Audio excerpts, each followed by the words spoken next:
Jemaah yang dimuliakan Allah Subhanahu wa taala, seluruh harta kekayaan Khadijah diserahkan kepada suaminya, kepada Nabi sallallahu alaihi wasallam untuk perjuangkan agama ini.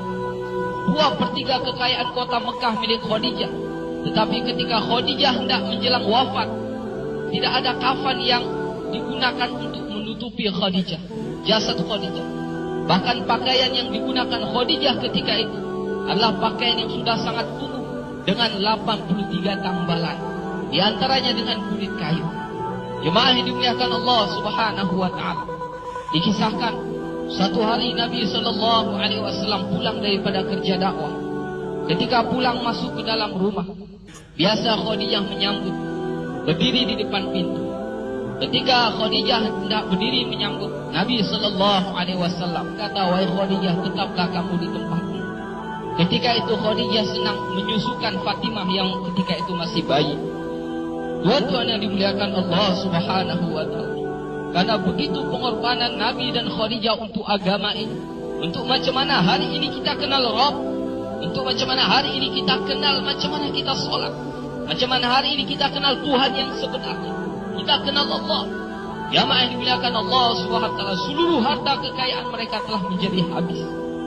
Sehingga ketika Fatimah menyusu, bukan air susu yang keluar, tetapi darah yang keluar yang masuk ke dalam mulut daripada Fatimah radhiyallahu anha. Maka Nabi SAW telah mengambil ini Fatimah dan diletakkan di tempat itu. Gantilah Nabi SAW berbaring di pangkuan Khadijah. Maka Nabi SAW karena begitu lelah jumpa manusia dengan menghadapi caci maki dan fitnah manusia ketika itu, Nabi tertidur. Ketika itulah Khadijah dengan belayan kasih sayang membelai kepala Nabi SAW. Tak terasa air mata Khadijatul Kubra menetes di pipi Nabi SAW. Nabi pun terjaga. "Wahai Khadijah, kenapa engkau menangis? Adakah engkau menyesal bersuamikan aku Muhammad? Dahulu engkau wanita bangsawan, engkau mulia, engkau hartawan, tetapi hari ini engkau telah dihina orang. Semua orang telah menjauh darimu. Seluruh harta kekayaanmu habis. Adakah engkau menyesal, wahai Khadijah, bersuamikan aku Muhammad?" Khadijatul Kubra kata, "Wahai suamiku, wahai Nabi Allah, bukan itu yang aku tangiskan. Dahulu aku memiliki kemuliaan. Kemuliaan itu aku serahkan untuk Allah dan Rasulnya. Dahulu aku punya kebangsawanan. Kebangsawanan itu pun aku serahkan untuk Allah dan Rasulnya. Dahulu aku memiliki harta kekayaan. Seluruh harta kekayaan itu pun telah aku serahkan untuk Allah dan Rasulnya. Wahai Rasulullah, sekarang aku tak punya apa-apa lagi. Tetapi engkau masih terus memperjuangkan agama ini.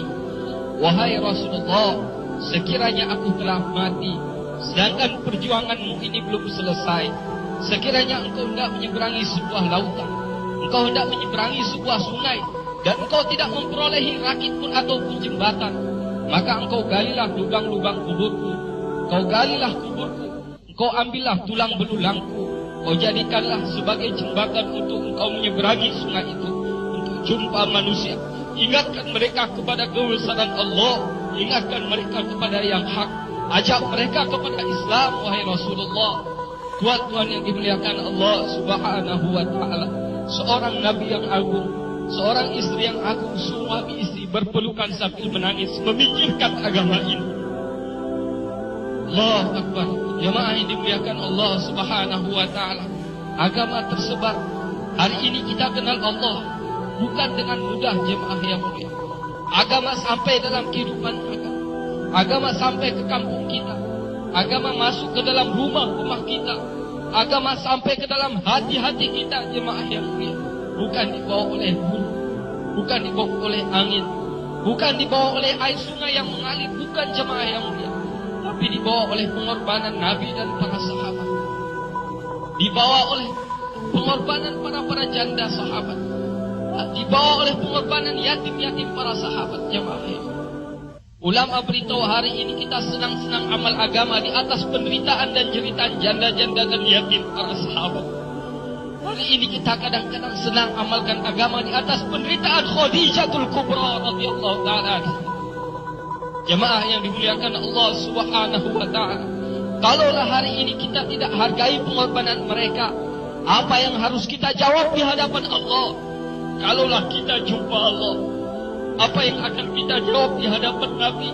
Kalau kita jumpa dengan Nabi, apa yang akan kita jawab kalau kita jumpa dengan Abu Bakar yang telah menghabiskan seluruh harta bendanya untuk agama ini?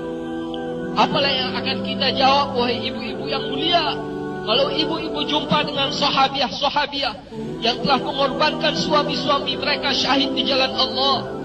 Apa yang akan kita jawab sekiranya kita jumpa dengan anak-anak yatim para sahabat, sedangkan mereka telah mengorbankan ayah-ayah mereka untuk perjuangkan agama ini? Jamaah yang dimuliakan Allah Subhanahu wa ta'ala, agama ini sangat berhajat kepada pengorbanan jamaah yang. Agama tidak akan tersebar dengan tulis-tulisan. Agama pun tidak akan tersebar dengan cakap. Agama tidak akan pernah wujud dalam kehidupan kita tanpa kita mengorbankan diri kita, jemaah.